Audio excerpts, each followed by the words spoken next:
Will you pour me just a skosh of that there? Butter's Revenge. If you don't mind, good sir. Gotcha. It's a new word I learned recently, skosh. Skosh. It's descriptive. I like it. I knew what you meant. You didn't have to explain it. It's one of those words like, is it real? Oh, it's real, Perry. Is it a real word? It is now. Okay, like, so are we talking like Perry pour real, or are we talking like Webster's real? It's probably Perry pour real. And just knowing you as a person, Perry pour, comparing to a skosh, it's probably more like a regular pour.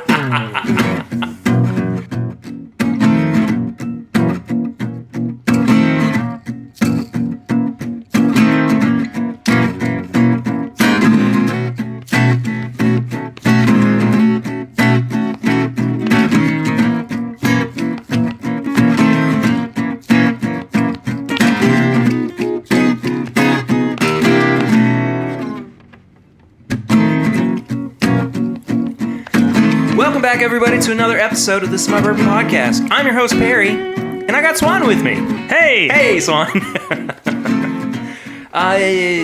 We're doing something different this week.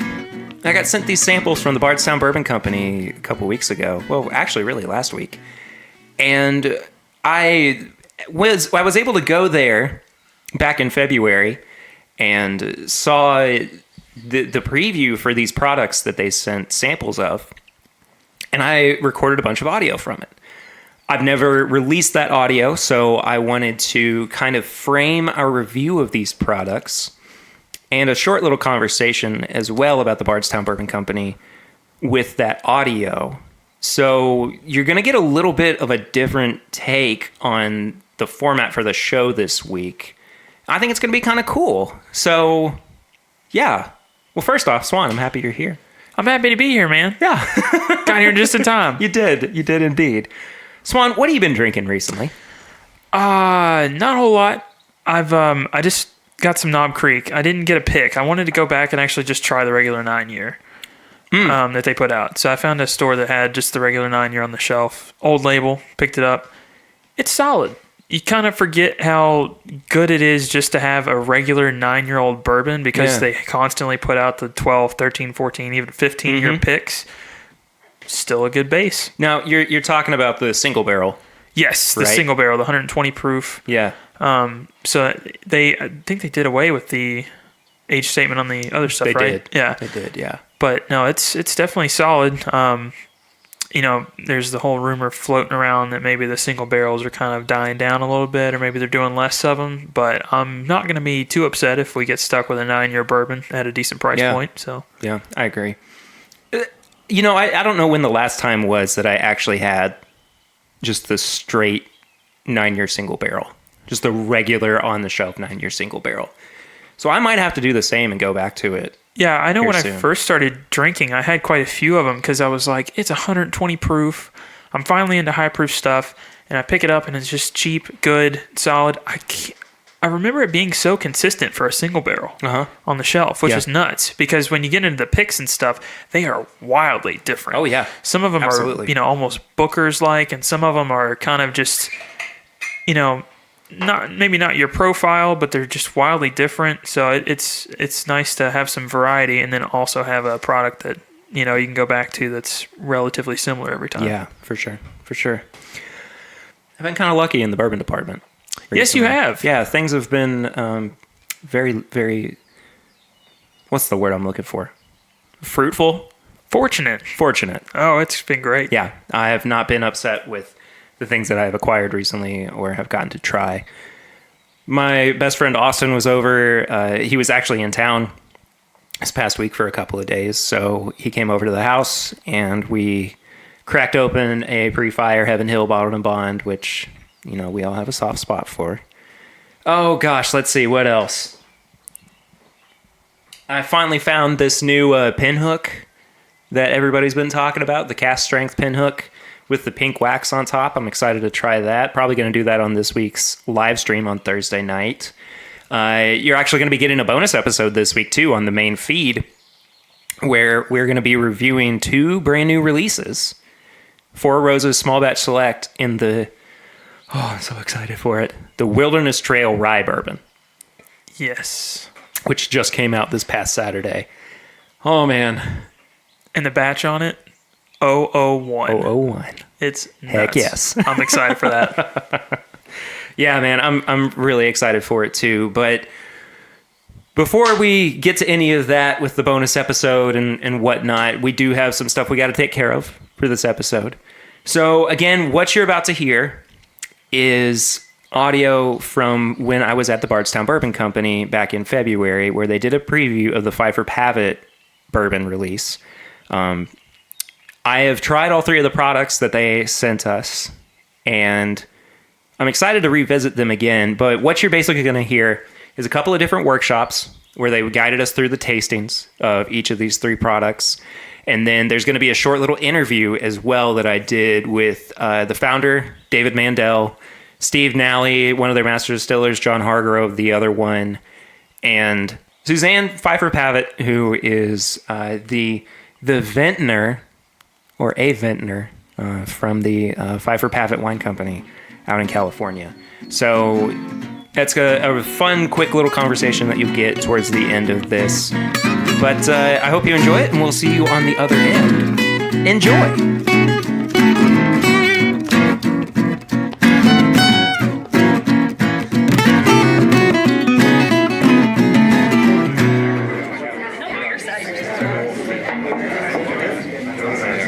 All right, guys.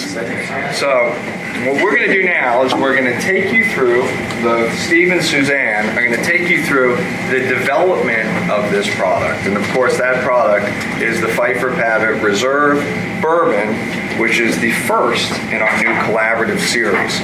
Our collaborative series tells the story of two great artists, two great companies coming together to make an exceptional product. And so here you're going to see, we're going to take you through how we develop that from the raw bourbon, from finishing it in the wine barrels to the final product. And it is a story that is just as much about people and working together and the great symmetry there as it is about the final result. So with that, I'm going to turn it over to Suzanne and Steve, and I believe, Suzanne, we're going to start with the wine, and we're going to go through each product here and talk about them. Excellent. Just throw me right there. Yeah, that's it. Well, at Pfeiffer Pavitt, we're very specific in our approach to making wine. We believe that the wine is actually made in the vineyard. And so our job is to gently cajole it from the vineyard into the bottle. And there's a lot of things that go into that. First of all, we're organically and sustainably farmed. All of our fruit is hand-picked, hand-sourced. We do single terroir driven wine, so this is all from the same vineyard. This is 100% Cabernet Sauvignon. On some of our other Cabernets, there being a couple of other, we're a very small shop, we add a little Petit Verdot, but this is 100% Cab. So when we bring it back to the winery, without giving you a full in-depth winemaking education, we need a little more time on that. We hand sort every berry, and then we go through the destemming process. We run it through, put it in the fermentation tanks. The key that I think differentiates our wine from maybe others, and also allows it to have this great approachability in its use, because this is a 2015, so I haven't actually fully released this. This is in a pre-release. I hold my wines for a minimum of 3 years before I release them. I pushed it up just a tiny bit because we were going to be tasting it and drinking it today. So 2015 for us, it'll go through the fermentation process. Basically, it's your high school botany, right? So the yeast eats the sugar, it goes through this whole process, ultimately turning into alcohol. And so what we do is we can't rush it. For some people, there is a very specific timeline in making wine. Because we are organically and sustainably farmed, and because we do what's called a natural or indigenous yeast approach, a wild yeast fermentation, that yeast is already present in the vineyard. So we don't kill it, by doing unnatural things in the vineyard. So when you use a wild yeast that's already present there, the wine maintains that beautiful full body flavor, but those tannins are much softer and more approachable. So I'm not going to ask anyone to show their hands, but just as a little tangential discussion on tannins. The tannin approach, it can also be nicknamed the sweaters on your teeth. Have you ever drank anything and then you just like feel your lip almost gets stuck? Like I don't know if I like this. I'm not sure. So when you drink a really young wine or a very high acidic tannic wine, that's what will happen. We try to have that approach be really homogeneous and seamless. So the wild yeast takes its time. It may finish fermentation in 2 weeks. It may finish in 2 months. The most we will typically be is about 3.5 months. So we wait very, very patiently for the wine to finish. Then we basically do stabilization, put it in the bottle. It stays in the barrel, we put it in the barrel. We're in our French oak barrels. We're 100% French oak. It'll be in the oak barrel from anywhere from 18 to 22 months. Depends. We'll continue tasting through. We want that nice full body. We do 3 different toast levels. We'll do a medium and a medium plus toast. So we want that tannic structure because you want to be able to drink this wine today, but you also, if you're a collector, you want to lay it down for 25 plus years. And our wine will cross the gamut of both those. Miss Kim's been to our place. I could call her out on questions. So in the barrel for almost 19 months on this particular vintage, and then we put it in the bottle and it's there for another 19 months. So a minimum of 3+ years in the aging process before we will even allow our clients to see it. I have a question. Yes, sir. Do you do any manipulation during fermentation by adding sugar or water? Zero. I don't add anything. That's called cheating. Yeah. I'm not a cheater. Cheaters never win.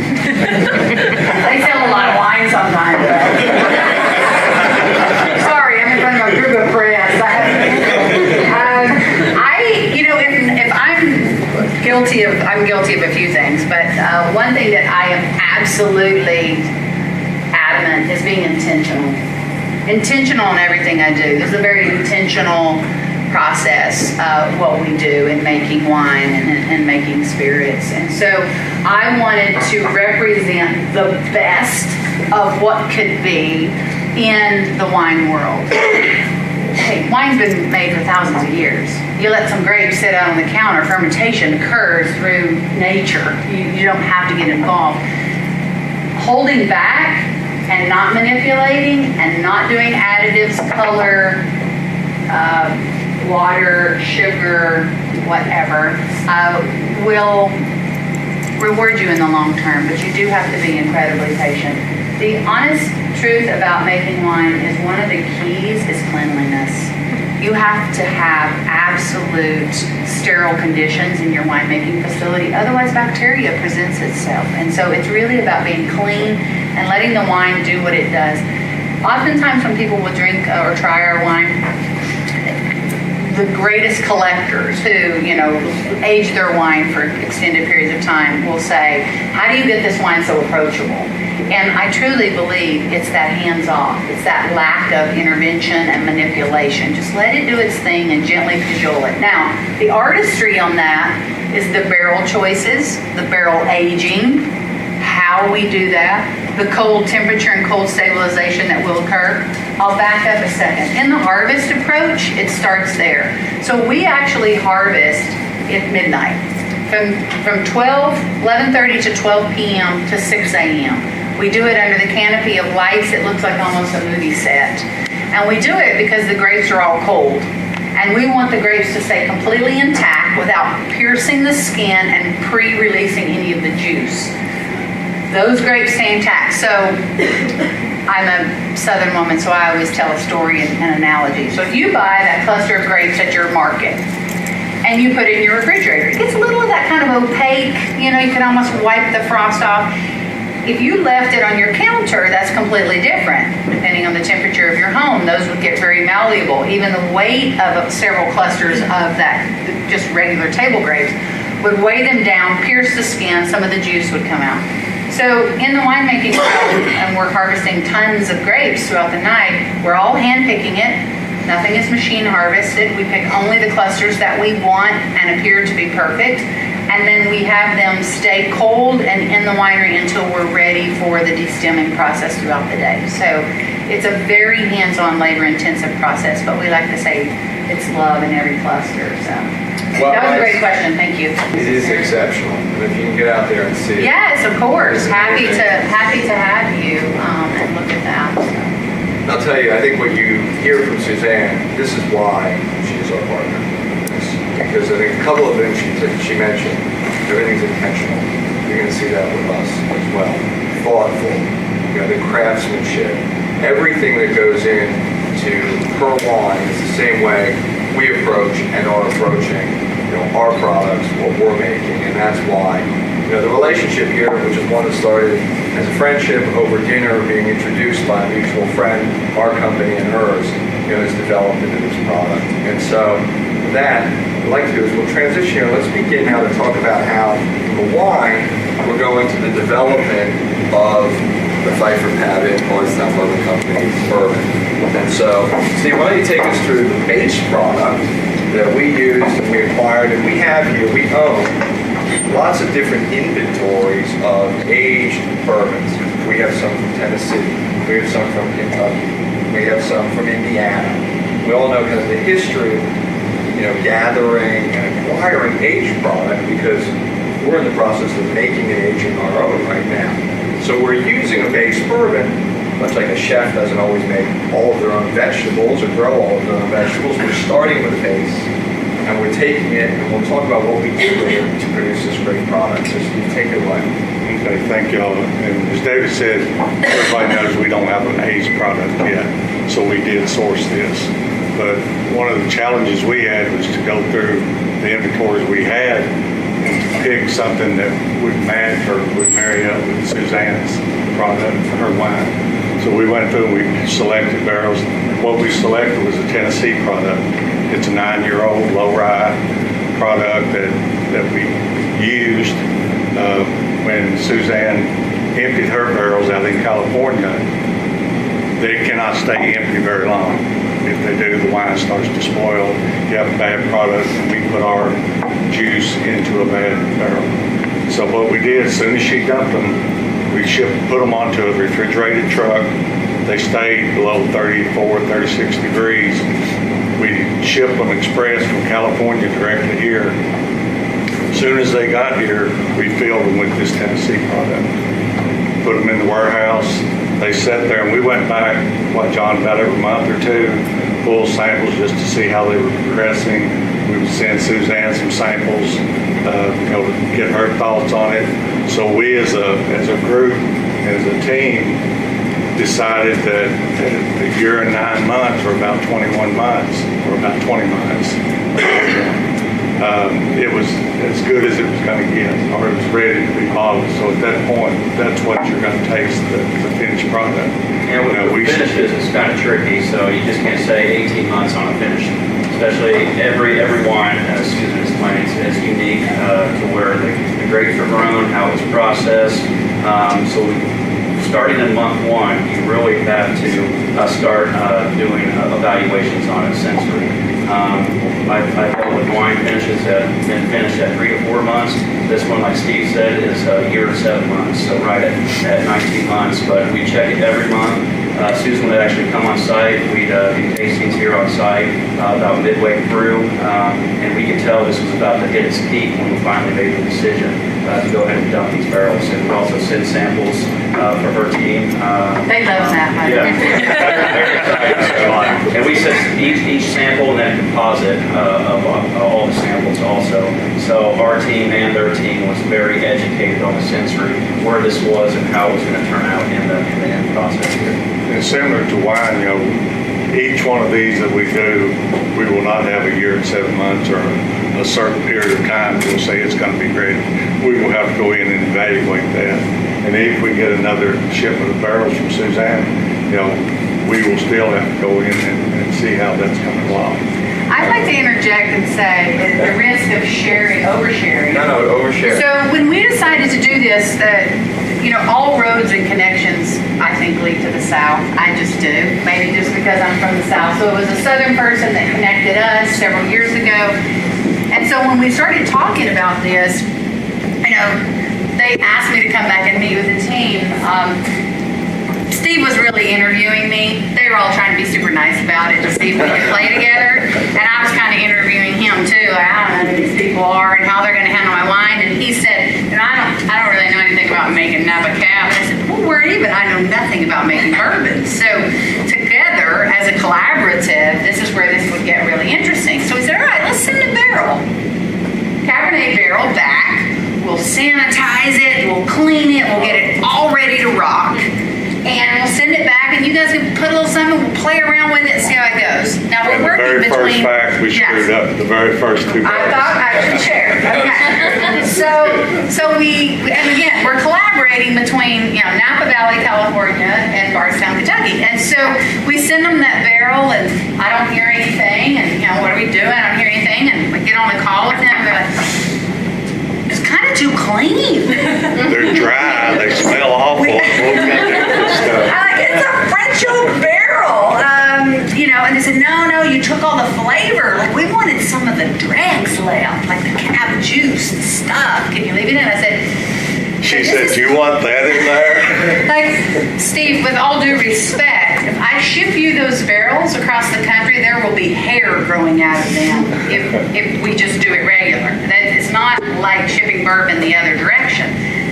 Okay, well, what do we do? I said, all right, here's what we're going to do. We got this plan. We're going to have a refrigerated truck, parked at the winery as each barrel finishes and we pump out the wine and bottle it.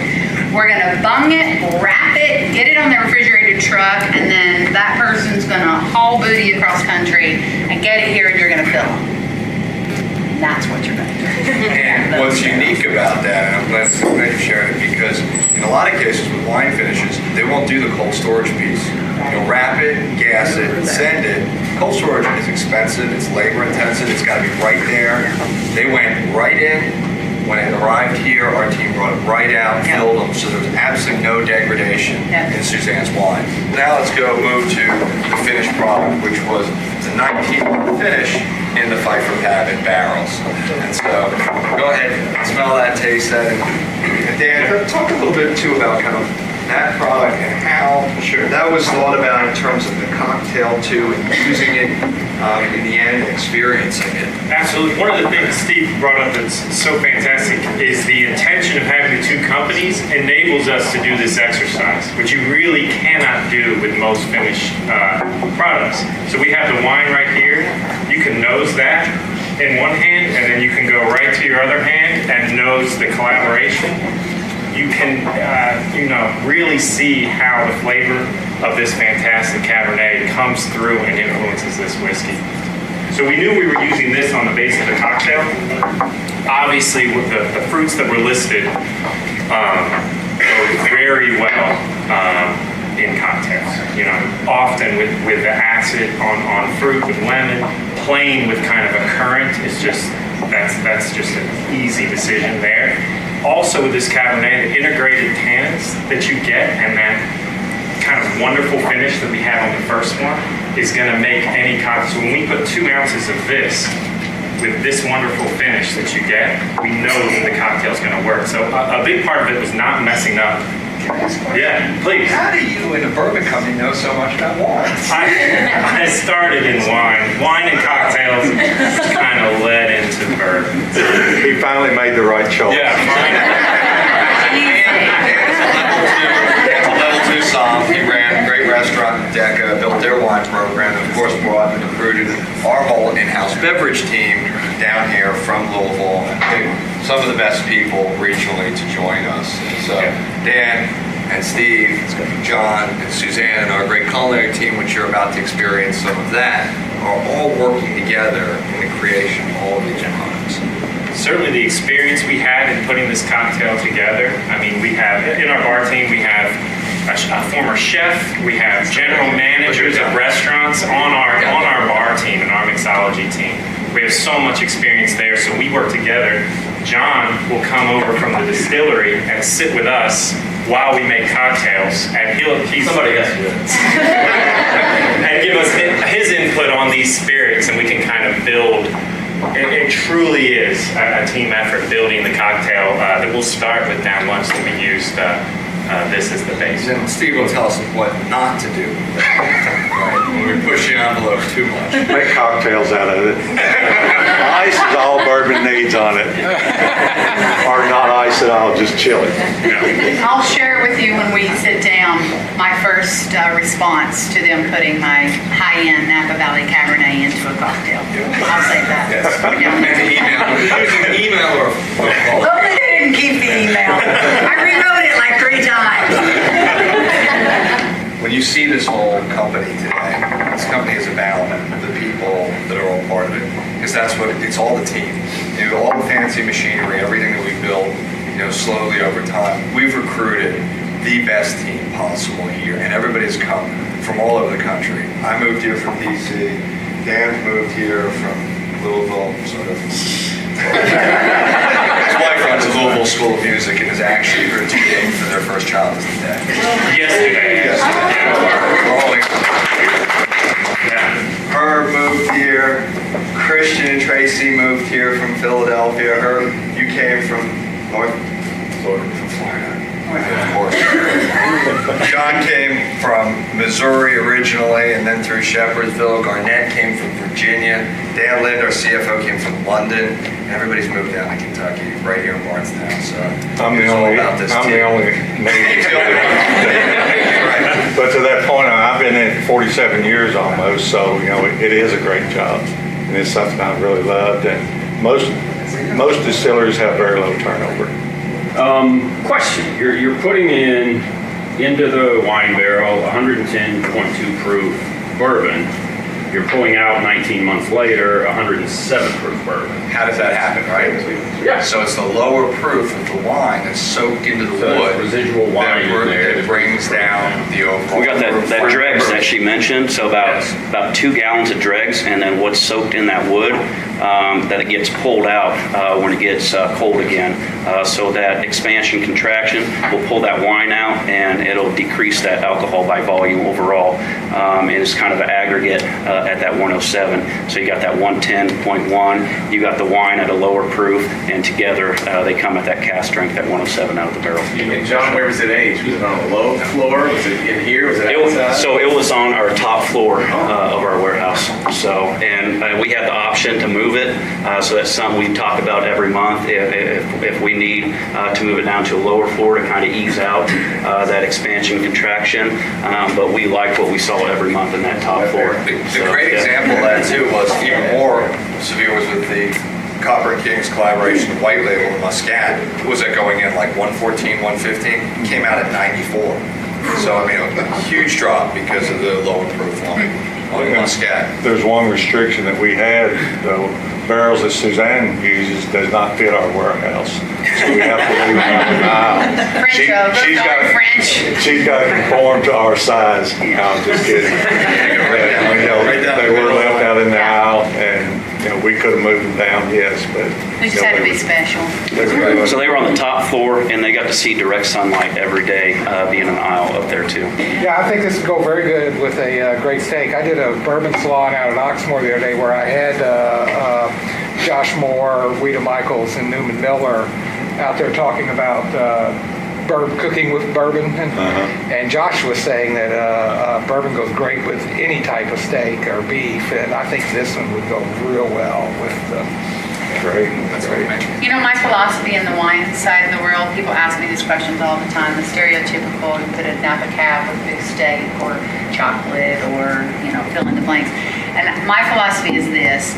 If you love the wine, you love the bourbon, and you love the food, they're going to be great. They all go together, don't they? Because it's all personal preference. So don't use bad bourbon to cook with your food, and don't use bad wine to place with your food, because it doesn't make either of them better. It's still the same. So. Just when you thought you didn't have enough to drink, we got a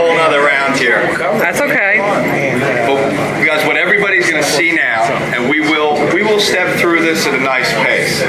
But what you're going to see now is a snapshot of what is coming from the Bardstown Bourbon Company too. So you're going to see really part of the portfolio of several of the new products that are coming this year. Nobody has seen these yet outside of our internal team. But what you're going to hear is the story about how, again, our three teams, our distilling team, our culinary team, and our beverage team work together to create these very unique products. As it scrolls through, you'll see on the screen what they look like.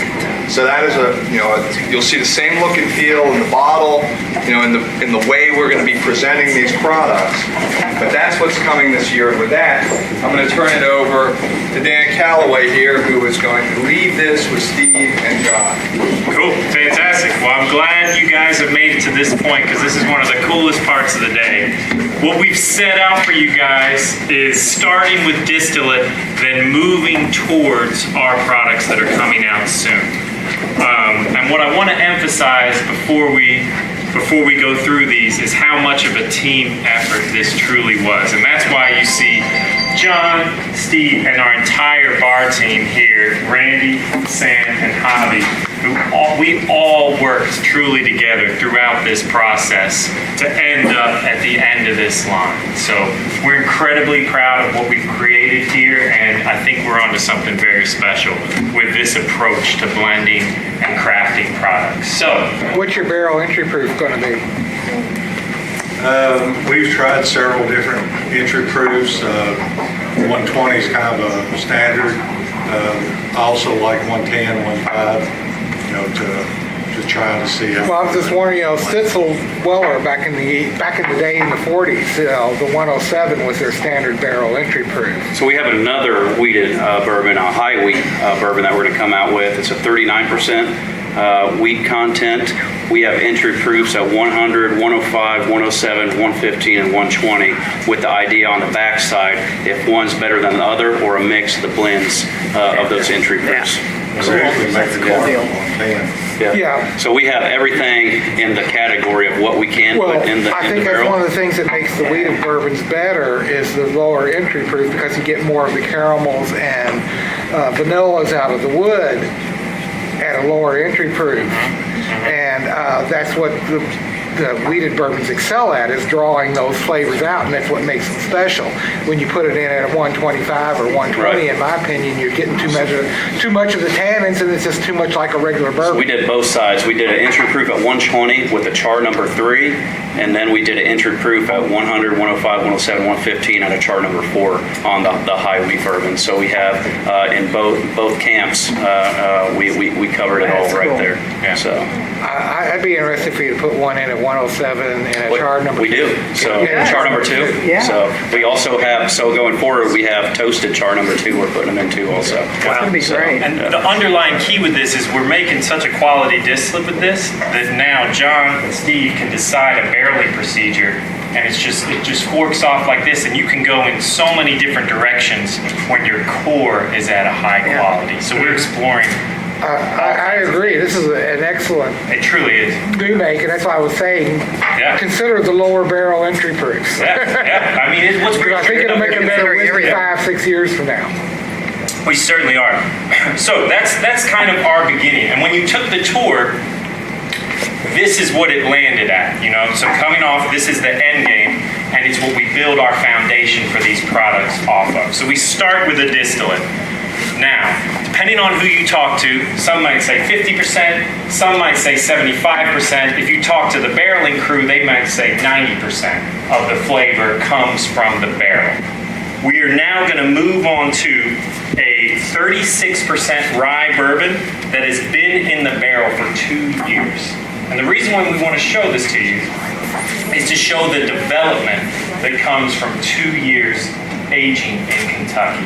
And I emphasize Kentucky because the climate here, as you've seen the last 2 weeks, 70 degrees to 4 degrees, a winter where you bundle up. I came from Louisiana. 2 weeks, 2 bundle days. Up to a summer that is brutal. All that is activating the barrel. You don't have to do too many gimmicks living in Kentucky. You get all the motion you need to age change something so rapidly in 2 years. So this is our product. It's not ready for market, but we show it as a demonstration of where we're going with this high rye bourbon. So same thing, you can look at the color. We've already kind of picked up a deeper brown here, moving, someone to see if Christian's in the room. Tracy, here you go. What would you call that? Amber? Who's got a rich honey amber? So you can see the color we've developed from the barrel. 2 years, swirl it, and all of a sudden we're in a whole nother world of flavor that we're picking up from that charred American oak. And one thing, this will be a base for our next product we're about to try under that fusion category. This will be part of this blend you're about to taste next. So we really wanted to showcase what a distillate tastes here at Bardstown Bourbon, what 2 years tastes like, but that 2 years, instead of picking that wheat, we wanted to pick to show you what we transform into that blend as one of the base products going into our fusion products, which we'll taste next. So what kind of enzymes are you using in this? So on this one we don't use any 12%, but obviously with 36 different mash bills that we're coming on, we use. About for this one here with the 4% barley malt, you're obviously using enzymes. Yeah, so different alpha, beta, glucoamylase, but commercial enzymes, Saxzyme. It depends on what customer we're producing for, is which enzyme we can utilize if we're really below that 9% malted barley. But depending on, there's one recipe we run 60% corn, 40% rye, no malted barley. So we have diazyme. We really load it up with nutrients and enzymes too. So enzyme package category, we're probably at the top with how many enzymes we use, but we also use none on a lot of our recipes too. So we really pride ourselves in being able to meet our customers' customization. So we're flexible, and we have the experience and the knowledge here to really develop a package to utilize enzymes and nutrients, any lactol, bacteria control, anything like that. Calcium, if we need to fortify the water to cut, we can do that. Or we can go the traditional route, no commercial enzymes, so we can pretty much do it all in that space when we're talking enzyme packages and nutrient packages. And I came from the food industry originally, so Frito-Lay, Quaker Oats a decade ago. We're really driving towards having all those certifications, meaningful certifications, because they actually improve your process and improve your procedures. And as everybody knows, improving process control in distillation is key to quality. And some of those certifications guarantee that quality. Awesome. Well, so that was kind of the foundation, which is incredibly important, but it's also a preamble to why we're bringing you here. Really is to try these two new products that we're incredibly excited about. The first one is the Fusion line. The concept of the Fusion line is to show you what this 36% rye in a finished product. In this case, 60% of this product is ours at 2 years. 40% is an older whiskey, a 10-year. Are we riding with this? 11 year. 7 months. Okay, so you're seeing the balance between those. So we're blending 11 years with 2 years. We used an aged rye and an aged wheated bourbon. But what really speaks to the quality is that we were able to put 60% youth into this product to make the fusion of the young and old. This entire team, including part of the finance division, the culinary team, we were all right here in this room, series after series of scorings and tastings, different blends, different options, narrowing it down, voting, until we landed on this fusion product ready to release here. We went through how many cycles, how many different? So up front, we developed about 29 different blends with the aged stock we have, and with our new makes, even including rye whiskey, which didn't make the cut on this first fusion. But we narrowed it down basically about 28 to 29 blends down to this blend over a few month time period. And so this actually started one night in the restaurant at the bar team, came down, ordered some pizza. I was like, let's get a head start on our first fusion product. And then it developed into classroom time. You'll see some of these pictures. So like they said, we involved everybody in this company. Most people have a master blender, a quality department. We made sure we got input from our culinary culinary team, our food and beverage team, our operations team, our event manager, Beth, where she at? She was even in on these tastings. Our chief financial officer, Dan Lynn, David, everybody was involved in these classes, and we really narrowed it down. 4 classes we narrowed it down to about 3 or 4 different blends where we had a final judging to where this one was the standout winner. Talk a little bit about, I always found fascinating, was how you use the different younger whiskeys, bourbons, add different flavors that kind of change the older. So it's not all just about taking old product. It's about marrying those flavors, and that's where the beverage team and the culinary team and the distilling team really makes a very interesting synergy. It's something I love. I mean, I think there's more interest oftentimes in a product like this than a lot of aged whiskey, because you get notes. Same thing we were doing the wine, you kind of go back to the distillate and see those young notes that really, the barrel starts to dominate. And I love older whiskey, but the barrel is almost like a unifier as you move through time, and it adds more barrel notes, adds more barrel notes.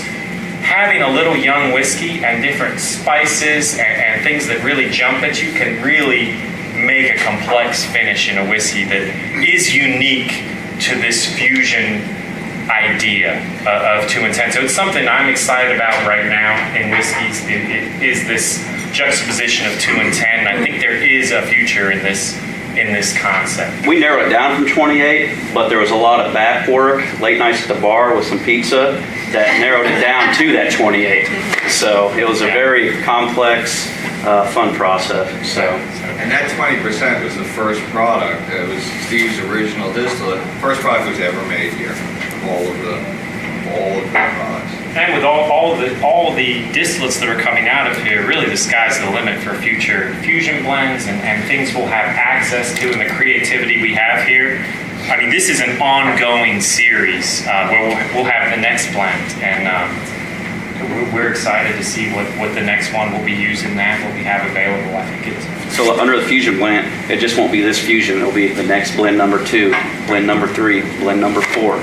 So if something does good, we'll replicate it. So some distilleries kind of pride themselves on not necessarily consistency rather between single barrels, but quality. So you guys are kind of aiming a little bit more from overall quality from blend to blend rather than a brand consistency or a palate consistency from blend to blend. Yeah, for this specific product we are. But when our Origin series comes out, we will spend the time, consistency, quality to replicate that Origin series when it comes out.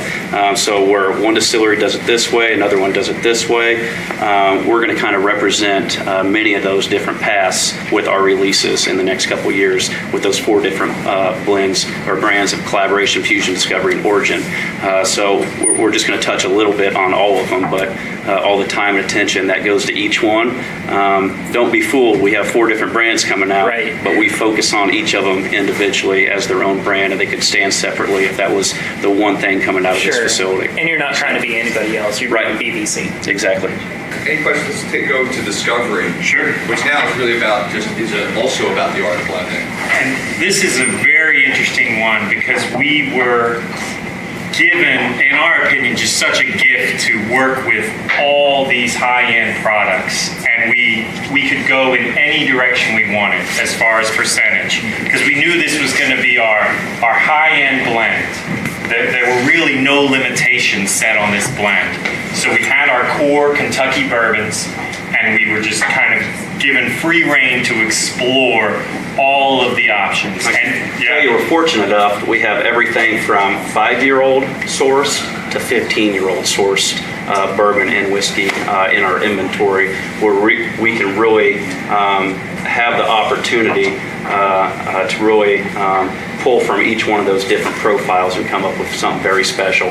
So this discovery doesn't have anything made here at this facility. It truly is the name of the brand, Discovery. We have went out and we have procured this bourbon, whether it be in cask or totes, anything. We have really spent the time and educating ourselves where the bourbon's coming from, getting samples. Is a bourbon we want to represent in one of our brands in the future, and we have put together a great portfolio of source bourbons here on site that we have. So here's a funny part of the story. So a lot of this was trying to develop products that fit for us in certain price points too. So this one we started and said, all right, we really need to develop something that fits that niche between kind of the 89 to 99. And we kept going back to the team, and they kept coming back and saying, we can't do it, not with this. It's the stuff that we have, it's too expensive, it's too good. We just don't like what we've been putting out at that. So we said, okay, forget about the price. Produce the best blend, the inventory we have, and we're very lucky to be able to acquire this over the last several years. And this was the result. So just make the best thing you can possibly make. I think when you taste this, there's something really interesting to point out. It's the same concept that I think all of us really enjoy. Its core is in a certain age range, and then we put a little bit of the 5-year in there and a little bit older as kind of these light touches. So you'll see a tiny bit of 5-year bourbon and a tiny bit of almost 14-year bourbon on there, with the core being around 11 and a half years.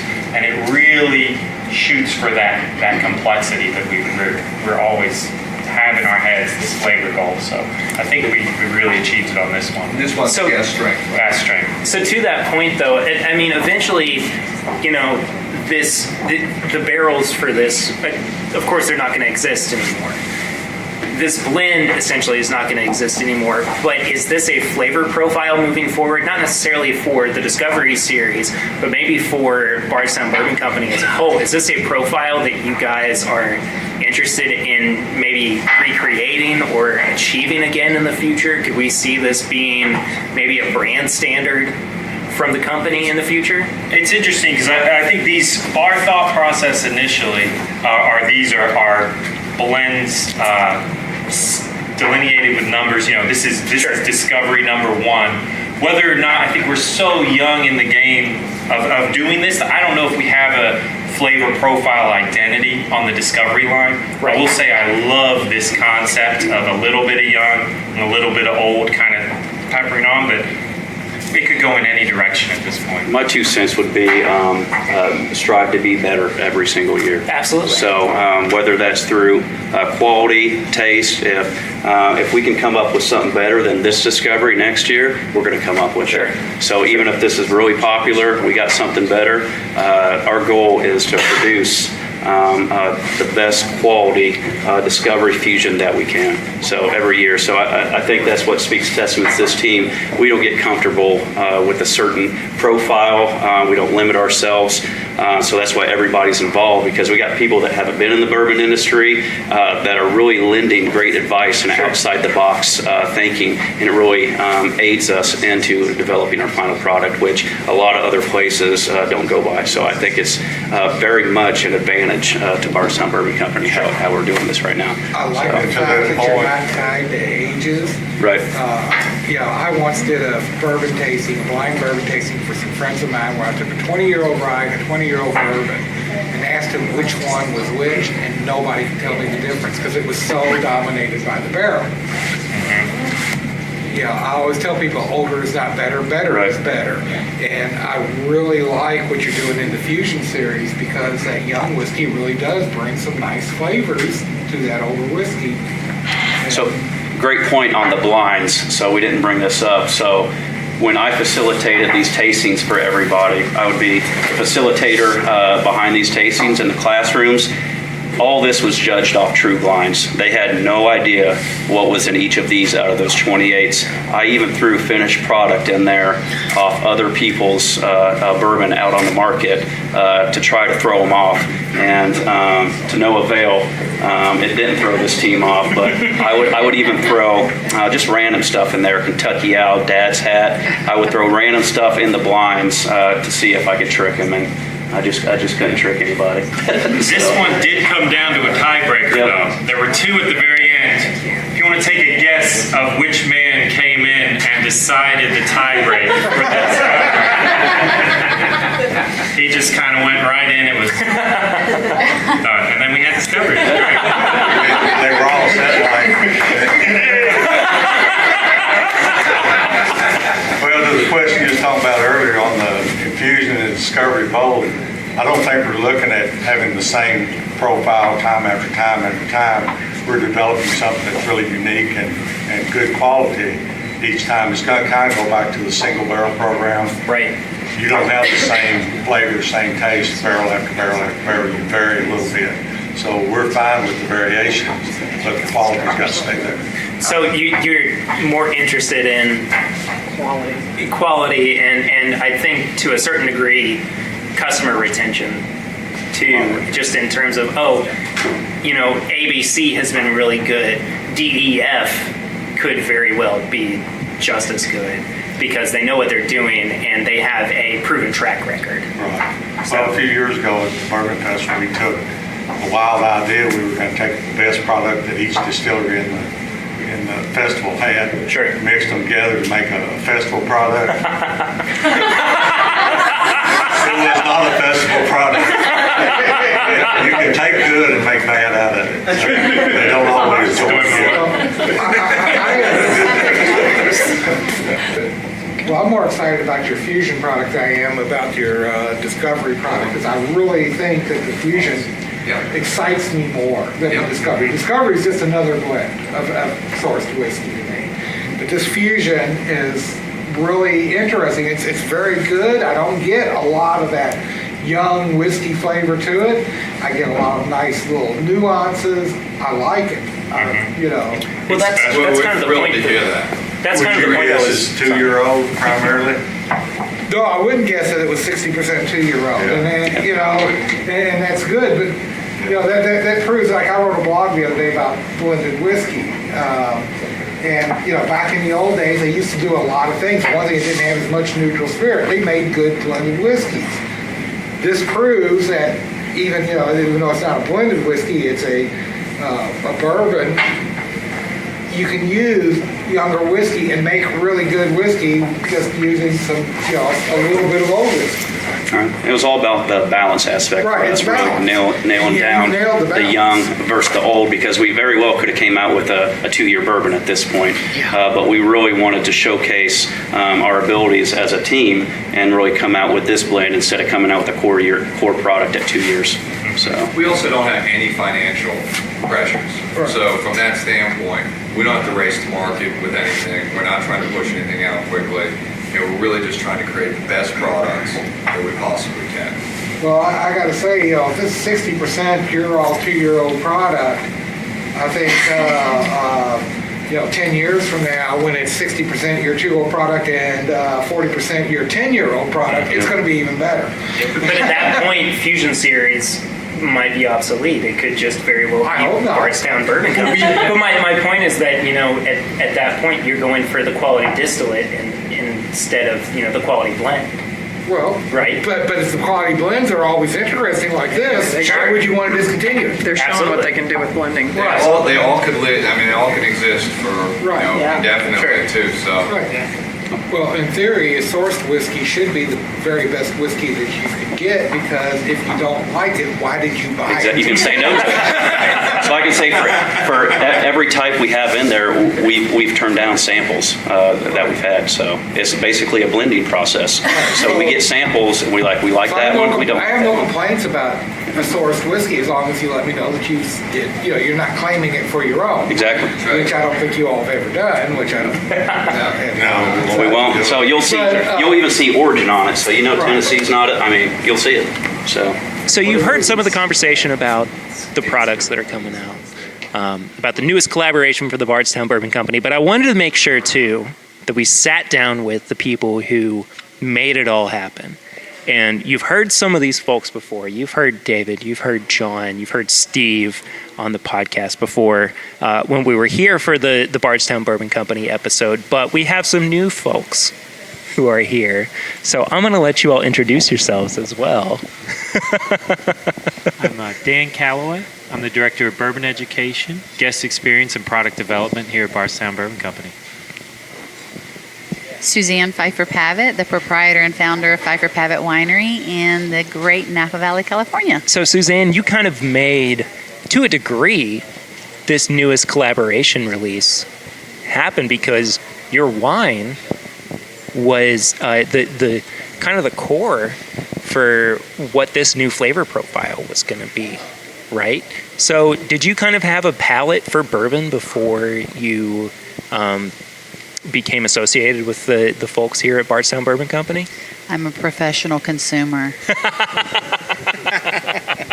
I am a fan of adult spirits, shall we say, or adult beverages, and I do love a nice bourbon amongst a few other things. Obviously, wine is my primary drink of choice, but yes, the answer is I did enjoy bourbon. I'm a Southern girl, so you're not going to get too far away from that. Sure. Steve and John, what was it about this this core spirit that kind of excited you before it went into the finishing process? What was it that stood out amongst some of the other products, some of the other barrels that you had to choose from? This is Steve Nally, Master Distiller. I think what stood out primarily was quality aspect. We, talked with Suzanne and got to know her and know that her product is top notch. It's a premium product. Right. And that's what we wanted to introduce into the barrels that her product came out of. So, we talked, went back and forth, and decided that this was a good connection, a good marriage, that, Sure. It was good to join this and get this product in the barrels and age it. Right. I think there's a couple things for me. I think being, it was a high corn bourbon at 84% corn. I think that sweetness that was blended in the high corn balanced very well with Susan's wine, and that it was a bourbon we had a lot of inventory of too. So we could pick from a very large inventory the very best barrels that we could find, and that's where Steve came in to really use his expertise and pick out what barrels would be utilized best for this product also. So. Dan, what was your kind of influence on this product coming to life too? My influence was in the later stages, certainly. So we would test it as it developed in barrel, because that always is the question. Sure. that we come across is, how do you know when to pull it? How do you know when it's done? So, as it moved along towards its final goal, especially after a year, checking in on it and seeing how the product developed. Which And folks have heard up to this point too the fact that, even though you've established the end of the product being in the barrel at 19 months, Steve has said that, they're still holding a little bit back for a couple of months, maybe to see if y'all had something else that could go into it. Maybe, in Steve's words, you were wrong. Well, it was a judgment call that, between all of us, that we kept gauging and testing, tasting, and we reached the point that we mutually agreed that, okay, it's as good as it's going to get. But, we're all human. We're all possibly, most of us can't make a mistake, but there's one or two in here that can. But it's a judgment. And then, if you save a little back and find out that, hey, it's reached this point, it's not to say what we pulled is bad. It's excellent. But, maybe it's taking on some other characters that might make a little difference in it. So the next time we do a run, we will know, maybe do a little different. Sure. I think it really represents our commitment to quality and innovation here. We were very happy with it at 19 months. Let's hold a couple back, see what it does. Now we have baseline data going forward with this product at little older, so we can continue to grow, we continue to improve on our product, kind of like we spoke of earlier upstairs. Right. So our commitment is very much to innovation, quality, and transparency here at Bardstown Bourbon Company. Sure. No, I just was going to add that we really enjoyed the product as it kept evolving.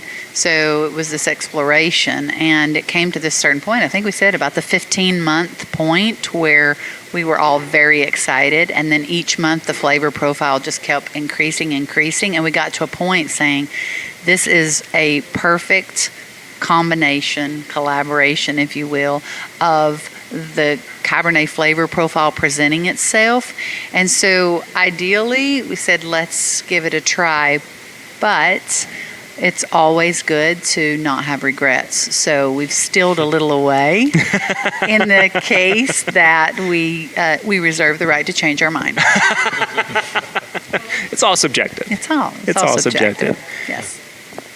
David, what has been the most exciting for you in terms of like this new business venture, this new opportunity for you, not just as, you know, an enthusiast in this industry, but also as, you know, an innovator in the bourbon industry, in the whiskey industry? I think the most exciting thing has been building the team that we have, and Suzanne is the newest member of that team, you know, in our collaborative distilling program. But it's the most exciting thing has been about the team, and it's been about the people.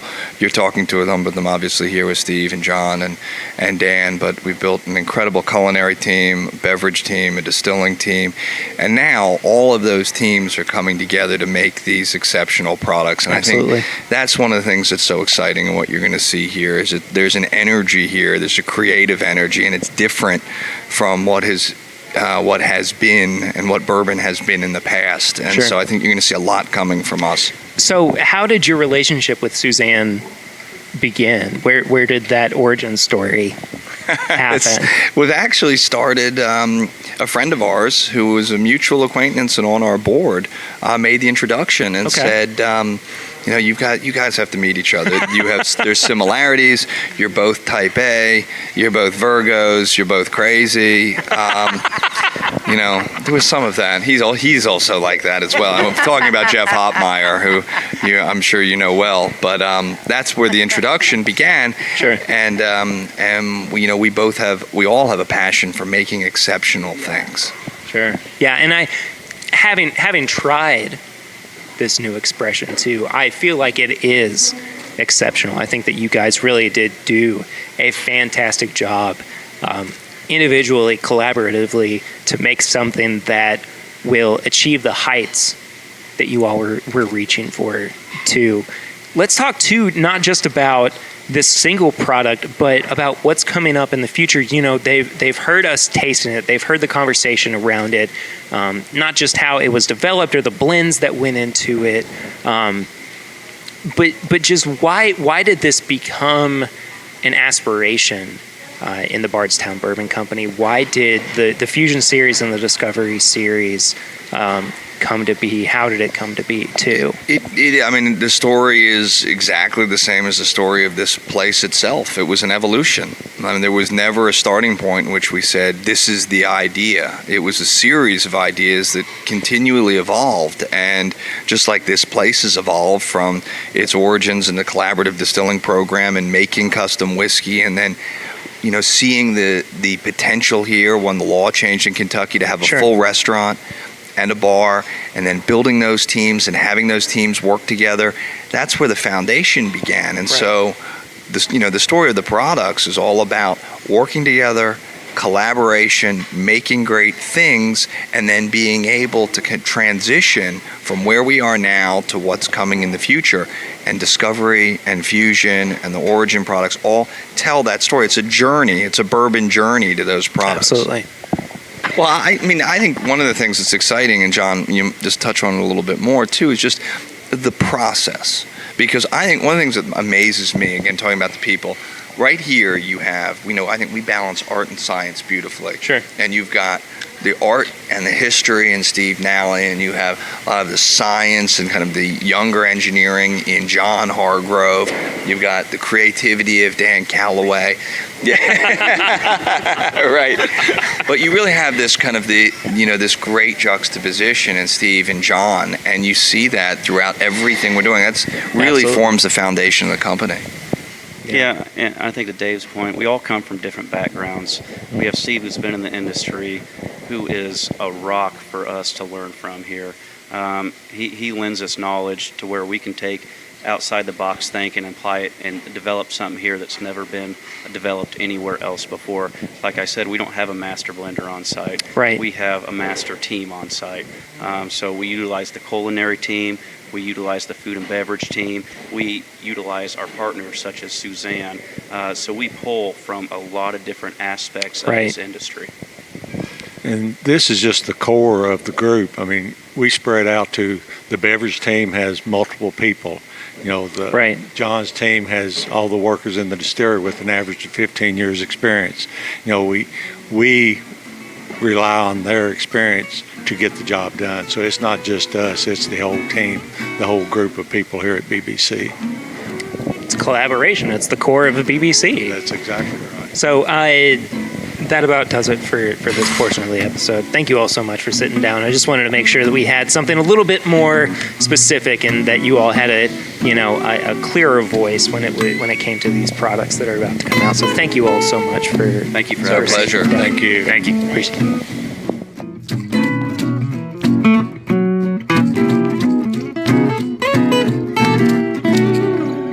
So I hope that you enjoyed that conversation about the Bardstown Bourbon Company. You can find more information, of course, about them on the World Wide Web and on all social media channels. Just search for the Bardstown Bourbon Company and you will find plenty of information about them.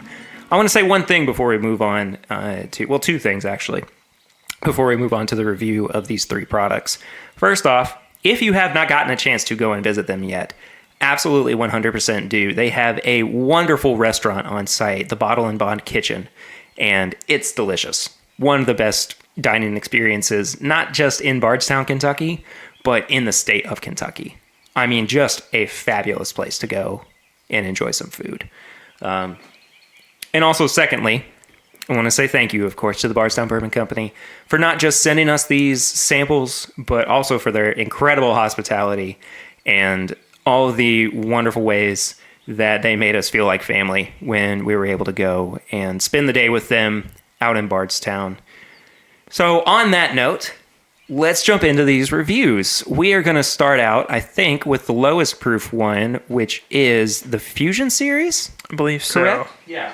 It's got the lightest color, so I'm assuming that's probably it. Yeah.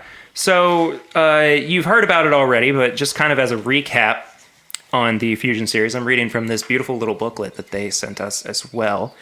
It is a blend of 3 different bourbons. 42% is a 2-year and 1-month Bardstown Bourbon Company distillate, which is really fantastic. 18% is a Bardstown Bourbon Company 2-year, 3-month distillate as well. I need to point out as well, the first distillate, the majority, is a rye mash bill, and the second one is a wheated mash bill. And then the final 40% in the blend is an 11-year, 7-month-old Kentucky bourbon with a mash bill of 74% corn, 18% rye, and 18% malted barley. It is a proof of 98.9. It will be available in May, and the suggested retail price is $60. I like that they added their own distillate. You said it's got a wheat and yeah, it's got rye? a wheat and a rye, so this is technically a 4-grain bourbon. And I think that sweetness is coming through as well. There's a little bit of citrusiness to it. There's kind of a marshmallow note that I'm finding as well on the nose. Not quite toasted, but just kind of a marshmallow note. Yeah, I'm getting that. It's kind of like almost like a potpourri mixed with like a just normal bourbon nose. I mean, it's definitely got some of the vanilla and the cherry in there as well, but not super heavy. I'm definitely picking up on some of that cherry. Yeah. Too.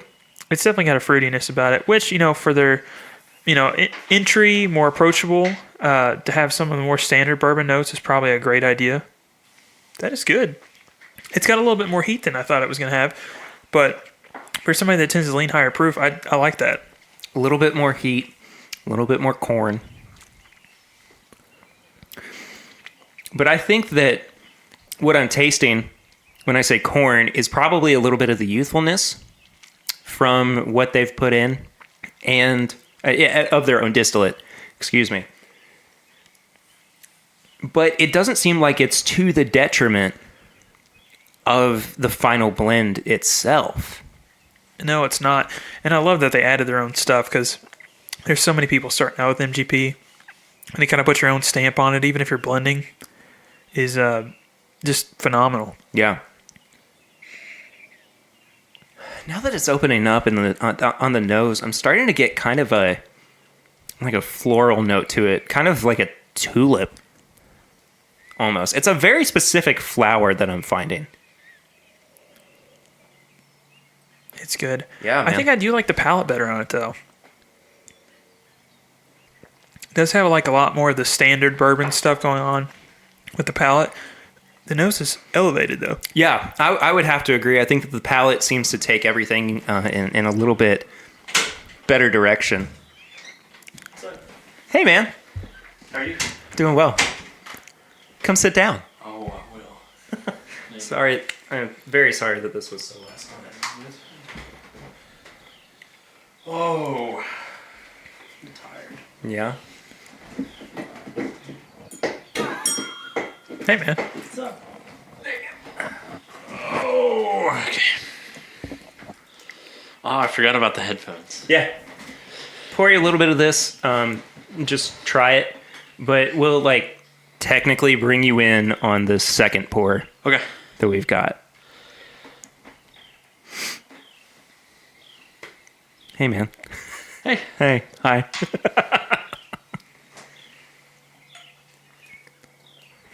It's pretty good. It is very hot, though. I think it is hot, too, but I just think that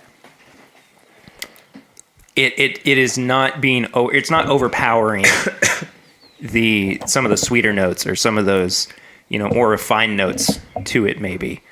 No, it definitely has like a little bit of nuance to it, which is great because I think that's probably been my biggest complaint with some of the new distilleries that have popped up in Kentucky. It's just a fantastic one-note bourbon, and there's nothing wrong with that, but whoever blended this was looking for that nuance because they wanted it to stand out as just a more expensive, refined bourbon. Yeah. And that's great because we need more of that.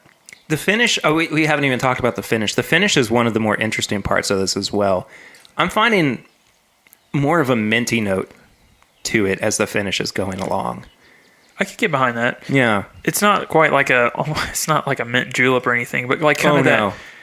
I don't even know how to explain it. It's not even necessarily mint, but like that feeling when you get after you had a mint, you kind of breathe out. It's kind of that chilling effect a little bit. You get some of that. Yeah, I totally agree. I think that this is a really good introduction to the Bardstown Bourbon Company and where their product is going to be taking them in the next few years. Sure, this is blended with another product, but at $60, basically kind of a mid-tier range, not premium, I think that this is going to really get people interested in what the Bardstown Bourbon Company is doing. And will definitely define them in the future as a mainstay in the bourbon world. Absolutely. It's making me anxious for more releases from them already. I've not even had the other two on the table yet. So, well, speaking of the other two, while we were in the middle of that review, Curtis showed up as well. What's up, guys? Hey, Kurt. How are you, buddy? Oh, pretty good. Good, yeah. Speaking on that last one, though, you guys were saying mint. I'm getting like even on the nose, a mint ice cream. It's more of...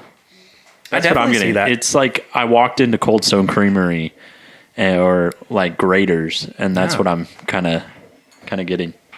All right, so this next one that we're looking at is Collaborative Series number 1. This is the Pfeiffer Pavitt Reserve. This was a bourbon that, again, as you've heard, that was finished in Pfeiffer Pavitt wine barrels and Cabernet barrels. And it's 107 proof. It is technically, the base of it is Tennessee bourbon. As I said, 107 proof. Suggested retail price on this one is $124.99. It is currently available in Kentucky, Florida, and North Carolina, but it will be coming soon to Indiana, Tennessee, and Illinois. We'll talk about the tasting notes in a second here too that they've provided. We didn't actually do it on the last one. We'll see how our notes line up with what they say.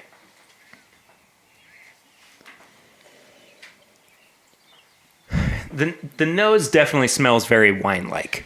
Yeah, I definitely get the wine on it. It's those like berry, grapey notes that you typically get. I don't talk about wine very well. I talk about bourbon well, but wine, it's kind of a different thing for me. But you can really smell the wine influence on the nose on this one. Yeah, you're getting kind of the dark berry, the grape. You're getting some of those leather tobacco-y notes, I think, as well from the Cabernet. That's what I'm feeling. And the palate is similar to that, but it's not quite that. The finish leans a little bit more towards a wine, But I think on the palate, it's just really bold. It is, yeah. It's really in your face. Not in a bad way, by any means. It's just, you know, you're drinking something with a lot of character to it. Yeah, definitely. And I think one of my favorite parts about this is I have a lot of problems with wine finished bourbons kind of having a drying effect as it goes towards the end of the palate. This doesn't have it at all. I get just a little bit of dryness. Really? Not a whole lot, but just a hair to it. But you know what I'm talking about. Oh, yeah, some of absolutely. them, it's just like it immediately takes everything out of your mouth. It's crazy.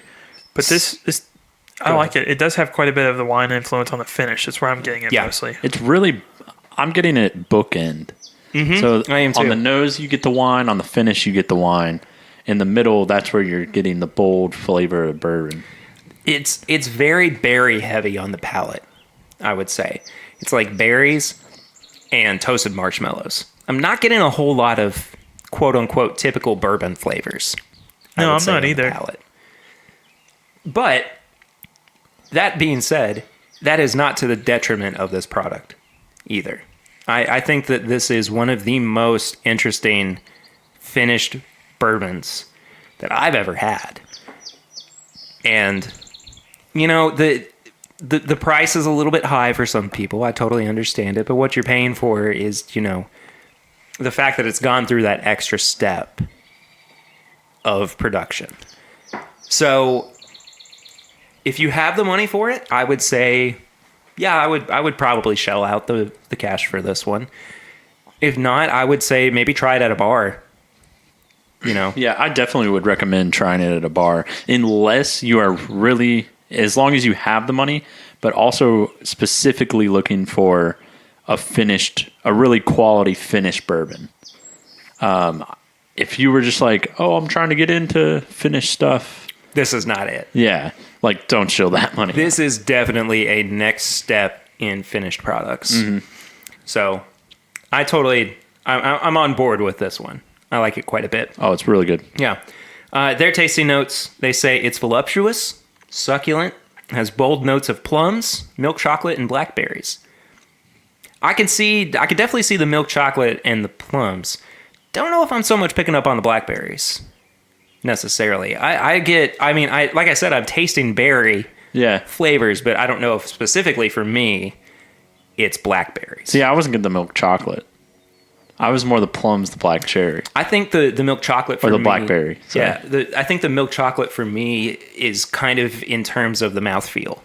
So that creaminess that I'm feeling, maybe I'm interpreting that in the wrong way. Maybe I am actually tasting milk chocolate, but what it's being translated to on my palate is just a creaminess. I don't know. I could get that, but, yeah. I'm on board with the mouthfeel of it. Yeah. Sure. I'm the same way. I'm not getting like an overwhelming chocolate, but when you're talking about the mouthfeel portion of it, I could get behind that. Mm-hmm. For sure. So again, recommend if you have the money for it. I definitely think it's very voluptuous. It is indeed voluptuous. I agree. That was a very good tasting note that they provided. Okay, so we are now moving on to Discovery Series number 1, the final of the 3 new releases from the Bardstown Bourbon Company. This is 5% of a Kentucky bourbon that's aged 13 years, 75% of Kentucky bourbon aged 11, 19% of Kentucky aged 10 years, and a 10% that is a 5-year-old product. Suggested retail price is $129.99, and the proof is 121.21. It is available in June in Kentucky, Florida, and Northern California, and it will be coming soon to Indiana, Tennessee, and Illinois. Before I even nose it, I just want to point out how oily this bourbon is. The legs on it are insane. Oh, they're phenomenal. It's not even like legs so much as it is just a solid coating all the way around the glass. Yeah, absolutely. All 3 of those noses have such a unique... They absolutely do. ...nose to it. Yeah, I totally agree. It's just light and fresh, even with it being like 120, like a higher proof. And the oldest product in it is 13 years, but the majority of the product in it is 11 years. So you would think that there would be a little bit more oak that's coming through, a little bit more of the age, but it's not necessarily showing through. Not that that's a bad thing. Not that it's not showing the charred character of it and everything. It's just, it's a lot more airy than I think I would have anticipated going into it. There's some floral notes in it for sure on the nose. Kind of like just a like fresh cut grass, like some springiness to it. Like wind through your hair kind of. I know, I think that's totally fair. There's a like almost like a straw note that I'm kind of finding on the nose as well. It's just all very earthy. Yeah, it's like you're kind of out on the farm a little bit. Yeah, and absolutely. You know, the combine, you just harvest it. It's like right after harvest, I feel. Right. A little bit of caramel on the nose too. Yeah. Wow. That finish. That palate. It goes all of it. And goes and goes. Oh my goodness. Oh, wow. That's insane. That's incredible. Yeah. This is where the age comes through. The age and the proof is on the palate and the finish. The palate starts off a little bit slow, but then it kind of rolls into all of these really big, bold flavors that I'm a huge fan of. I'm really enjoying this one. Yeah, and I'm super surprised too, because like the proof doesn't show until it starts to kind of like sit in your throat a little bit, and that Kentucky hug sets in. Yeah. And then it just kind of spikes up a little bit, which is great because I know there's so many people that the second that they take a drink of high proof bourbon, they're just like, whoa, nope, immediately it's not for them. And this one, it kind of sits in, gives you that warm, feeling in your chest. It's really interesting. I think this is going to be one of those that I could probably open this bottle and go back to it every 2 weeks, and I might have a different experience. I could definitely see that happening. I'm getting a little bit more heat on my second sip than I was on the first. A little bit more fruitiness to it as well. There's kind of like almost a strawberry note to it that I'm picking up on the palate. But yeah, man, that finish is absolutely phenomenal. It's literally, it just rolls into that finish. Mm-hmm. And the heat on it, I don't even want to consider it heat. It's just like a spice. Like a spice and warming feel. It's nothing too overpowering. Yeah. It's really solid. My only drawback on this is that it is a little bit dry on as it's moving towards the finish, which is that's my only complaint. I think otherwise it's absolutely delicious. I can understand why it's at this price point. I can too.